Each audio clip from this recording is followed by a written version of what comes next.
Hi everybody and welcome to Read With Me Storytime. My name is Miss Linda Olio and I am here to read you a few stories. First one is going to be Our Librarian Won't Tell Us Anything. Do you think that's the case? Is she that mean? That's not mean. Okay, here we go. On my very first day at Liberty Elementary, Mr.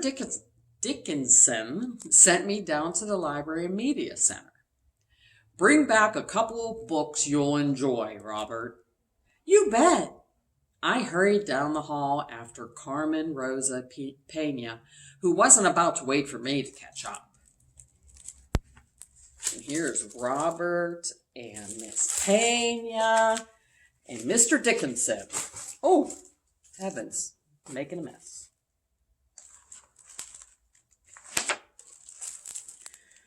Through the double glass doors, I could see the story alcove, the animal skeleton collection, 12 student computers with swivel chairs, and thousands of books. Everywhere kids were reading on beanbag chairs, typing at computers, or standing in the checkout line. More kids crowded around a tall, blonde woman holding a video camera.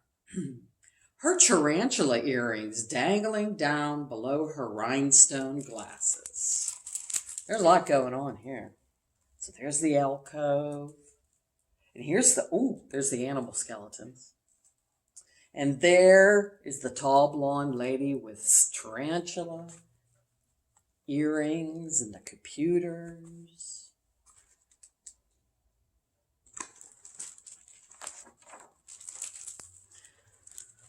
Carmen was halfway across the room when I skidded to a stop in front of her.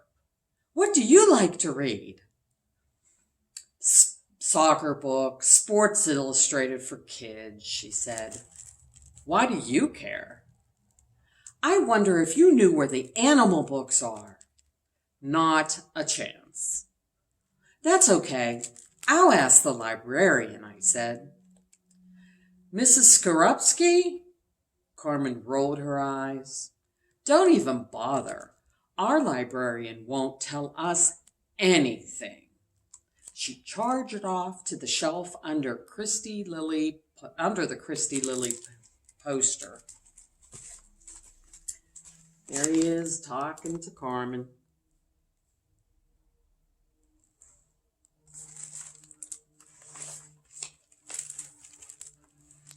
What?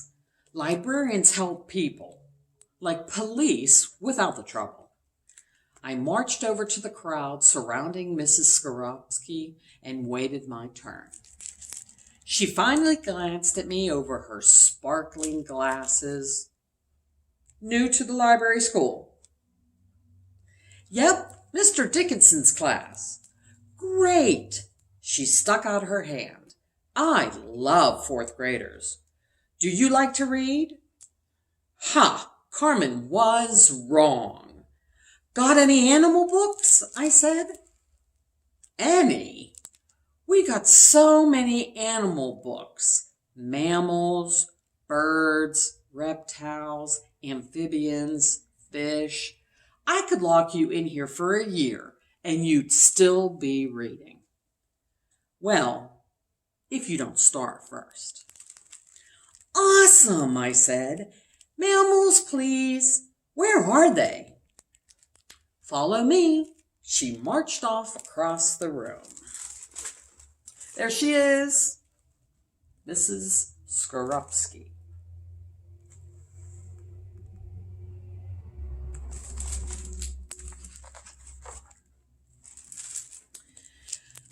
I was so busy gloating in my mind that I smacked right into Mrs. Skorupski when she stopped at the first bank of computers. Have a seat. She swiveled a chair and gave me a gentle push into the cushion. Wait, I bounced up. Cool earrings, but not much of a memory. You were taking me to the mammal books. She twirled the chair again and pointed. Sit. Her tarantulas bobbed near my cheek. She pointed to an icon on the screen. Click the online catalog and type MAMMALS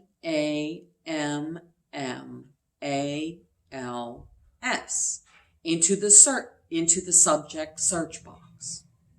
Just then, Carmen poked my ribs and hissed in my ear, "See, I told you she wouldn't tell you anything."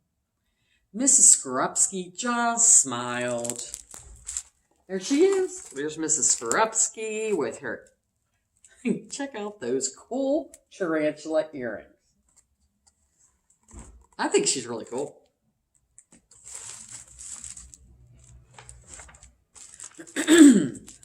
Excuse me. I clicked search and got a long list of books.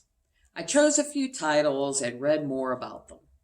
Then I wrote down the call numbers and titles of the books I wanted on the catalog slip she handed me. "Okie dokie," she said at last. "Now use the shelf labels to find them."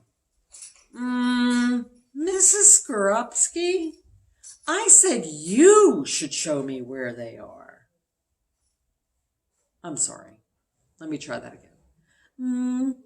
Mrs. Skorupski, I asked you to show me where they are. She smiled. Yes, you certainly did. She's just hanging back in her chair.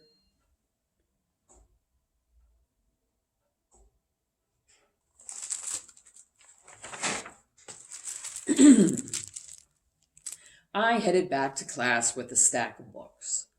One on the duck-billed platypus, one on the lesser bush babies, and one from the display shelves on naked mole rats. Whenever I used the catalog to find books after that, Mrs. Skorupski said I was a library success story. Who knew what she meant by that? When Mr. Dickinson announced desert animal research in predator-prey teams, I knew just the animal for me. Mr. Dickinson told us that Mrs. Skorupski was scheduled to give us 100% of her attention for our library search on Thursday afternoon. "Ha!" said Carmen Rosa Peña. "She won't tell us anything." "That's enough, Carmen," Mr. Dickinson said.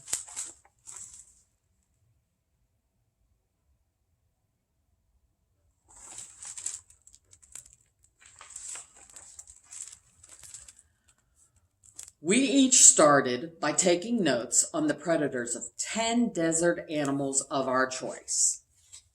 When we finished, we joined predator-prey pairs. "I'll be a predator," Carmen said. Big surprise, I thought. When I reported, big surprise, I thought, when I reported that poisonous rufous-beaked snakes eat naked mole rats, she signed on to be my partner. Oh, joy. Mr. Dickinson and Mrs. Skorupski handed out a sources criteria sheet. They handed out a sources criteria sheet. Whew. There they are, getting ready for their project together. Excuse me. I wrote down our names on the sheet and hopped up from my chair. "Where are you going?" Carmen said. Since I've read my Naked Mole Rat book 3 times, and I have animal encyclopedias at home, I only need an online article. Well, don't bother asking Mrs. Skorupski. She won't tell you anything. I shrugged and walked over to the computer. There he is, heading to the computer.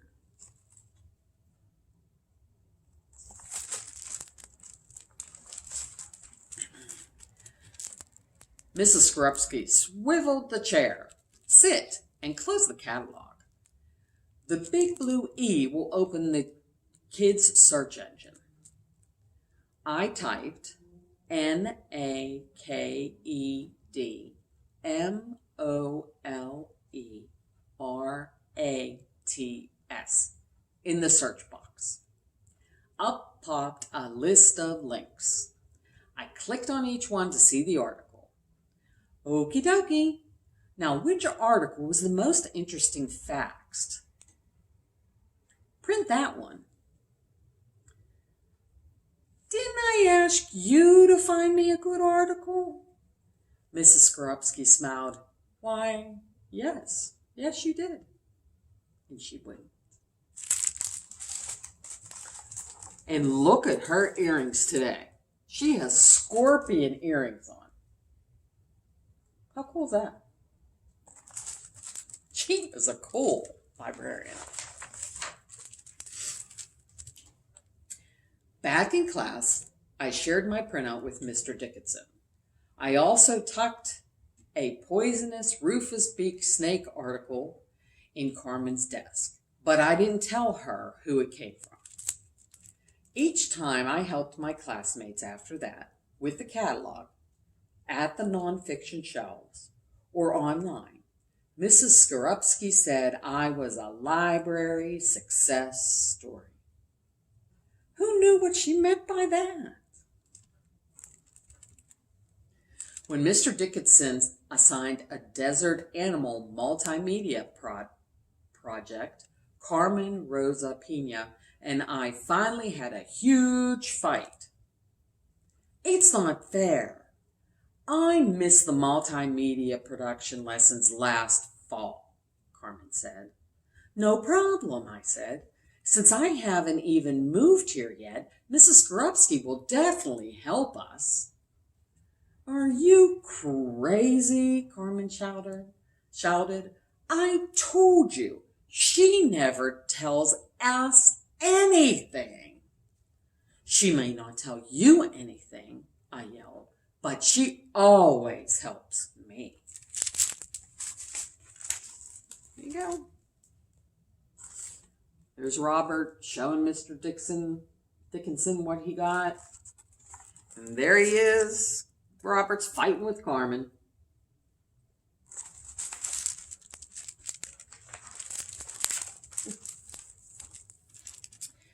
By the time I got to the library media center, Carmen was already there, taking notes on the poisonous rufous beak snake again. Carmen looked up. Oh, look, it's Mr. Library's success story. Don't tell me your research isn't done. I sniffed. I'm here to ask Mrs. Skorupski something. Don't even bother. I didn't wait for her to finish, as I stomped off to the computers holding our multimedia product format sheet. There he is in the library.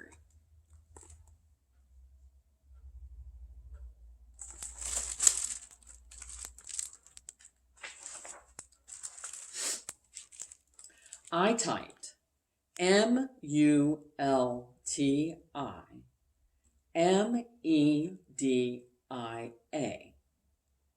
into the search engine.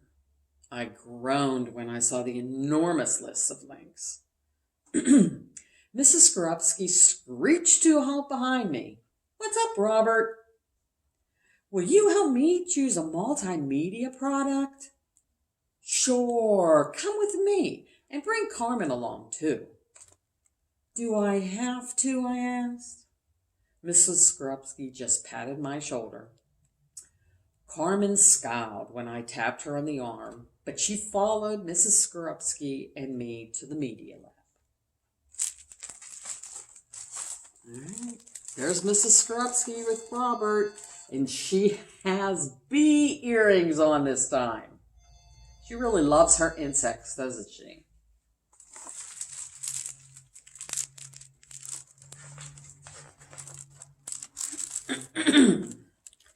Mrs. Skorupski connected the data product. Mrs. Skorupski connected the data projector to her laptop and dimmed the lights. Then she grabbed 2 DVD discs, a CD and a CD from the AV shelves. Okie dokie, her eyes sparkled in the dark room. Let's view some student samples of each product, and you two can decide. Hey, that's a great way to choose, I said. Mrs. Skorupski smiled. Why, yes, it certainly is.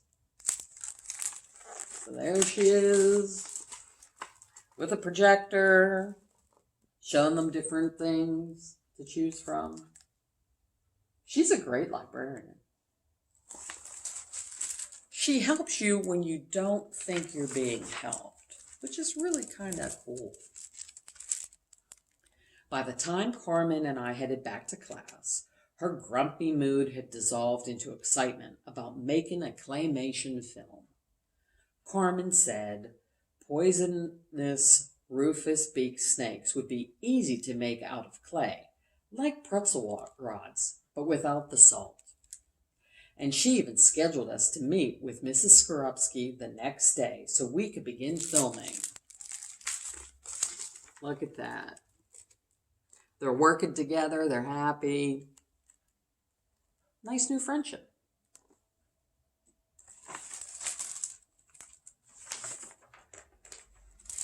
Last week, when Allison Chen moved to the Liberty School, Mr. Dickinson sent her down to the Library Media Center with me. Mrs. Skorupski tells me Robert is the library success story, Mr. Dickinson said. Who knows what she means by that? I said as I walked down the hall with my new friend Allison. You're gonna love Mrs. Skorupski. Our librarian can teach you anything. There they are, Robert and his new friend Allison, and Mrs. Skorupski down at the door saying, here, come on, let's go. Isn't that a wonderful book talking about librarians? When you come to Sam T. Wilson Library, we have some librarians here that'll help you out too. What a great way to start the day. Okay.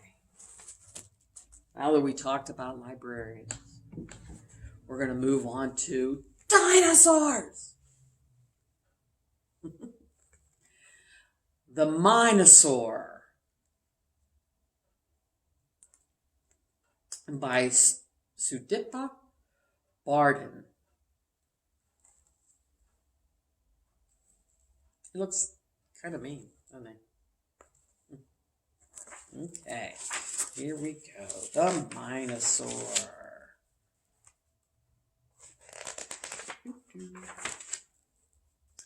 One morning, before Mrs. Raptor rang the bell, the dinosaurs were playing in the schoolyard. All of a sudden, they heard a roar. Mine, mine, mine. Oh, no, muttered Stegosaurus. Here comes the Minosaurus. Look, there's all the dinosaurs. They're just having a ball, playing. I don't know all their names. I would love to know all their names. Do you know their names?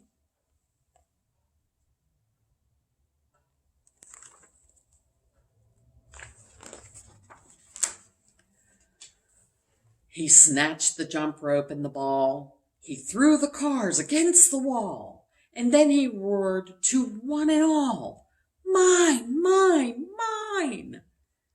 Iguanodon said, that's not fair. Triceratops said, you should share. But the Minosaurus yelled, I don't care. They're mine, mine, mine. So apparently this dude over here, he's the Minosaurus. He just wants all the toys for himself. And over here we have the Iguanodon and a Triceratops. And I think the flying one is called a pterodactyl. He didn't have anything to say, though. Right then the bell rang. The Minosaur hugged the toys and sighed, all mine.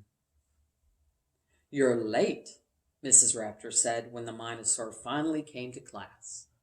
Now you have to paint your project during snack time. Here he is, still outside with all the toys. Everybody's going inside the school. There's Mrs. Raptor, their teacher. He's yelling at him for being late.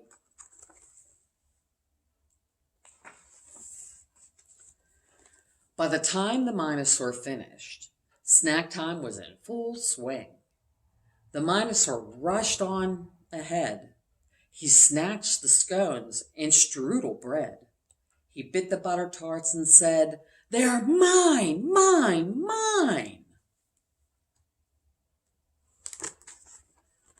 So here he is up here at the top finishing his art as the dinosaurs down here are just snacking away. And he just comes running into the room. He wants it all. Mine.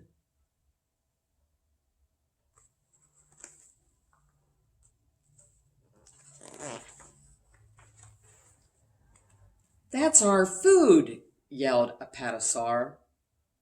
No, it's not, cried Minosaur. And soon there was a tug-of-war as he wailed, mine! So here we have the Apatosaur saying that's our food. And the Minosaur is over here. Have you ever heard of the Minosaur? I haven't.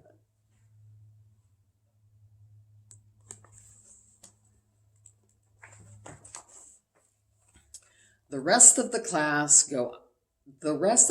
could go out for recess, Mrs. Raptor said. You will stay here until you clean up this mess. The Minosaur scowled and bit into a scone. At least the food's all mine, he grumbled. But the feast wasn't as much fun when it was made for one. All these dinosaurs down here, they're heading outside for recess. There's the Minosaur, having to clean up his mess.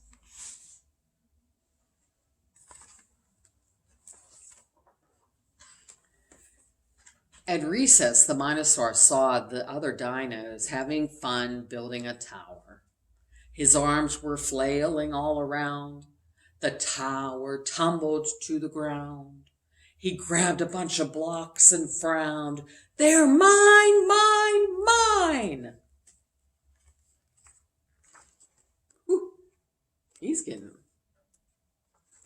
crazy.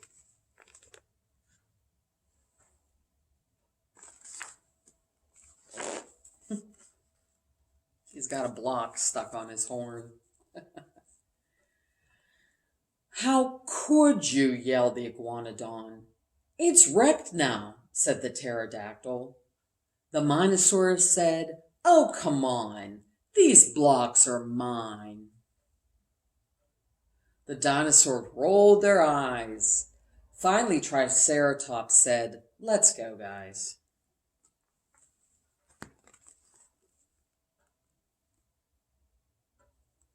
Look at him with a block on his horn over here.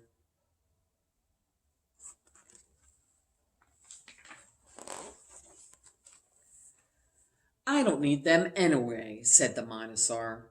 I'll build a better tower by myself. Look at this, he shouted, the biggest tower ever. But there is no dino around to hear him. He's all by himself on top of the block tower.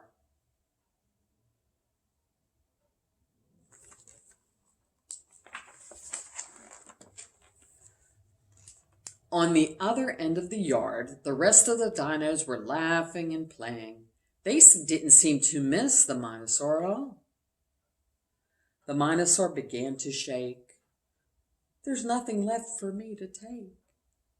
No toys at all, for goodness sake. And they don't care. Look how sad he looks. They're over here having fun. Do you think they're being mean to him?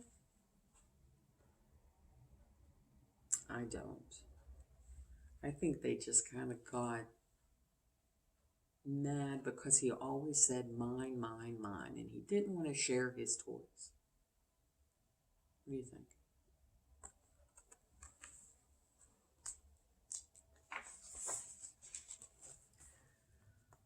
The Minosaur wanted to laugh and play too, so he gathered up all the stuff that was his and headed towards the dino. The Minosaur asked, "Want some snacks?" The other dinos turned their backs. "I've brought the blocks for us to stack. Come on, let's share." So now he's trying to share, but they're still a little bit upset with him.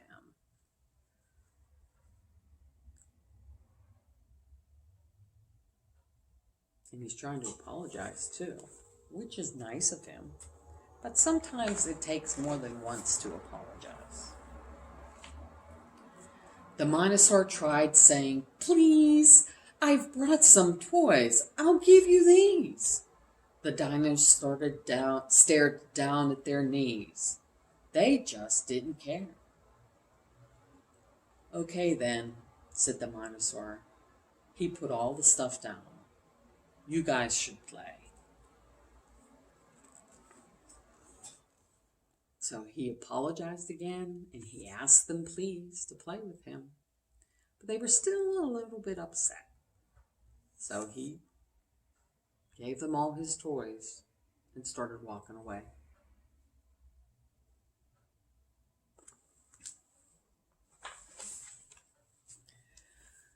The dinos looked at each other. "Isn't this your stuff?" asked Stegosaurus. The Minosaur shook his head. "I shouldn't have taken it." The Minosaur was still walking when he heard the dino shout, "Wait!"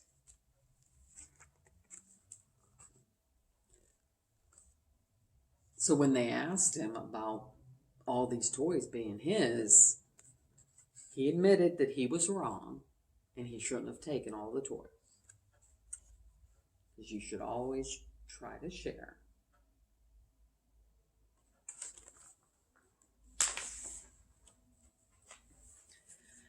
They said, "We want to play with you," said Minosaur. "You really do?" The dinos nodded. "Yes, it's true. If you'll share, it's fine." The Minosaur yelled, "It's a deal. I have the thing I want," he squealed. "You don't know how this makes me feel. My friends, you're mine." Look how happy Minosaur is. They all decided to forgive him for taking all the toys. They wanted to play with him. So he's so excited he has his friends. He doesn't need all those toys. He just needs his friends.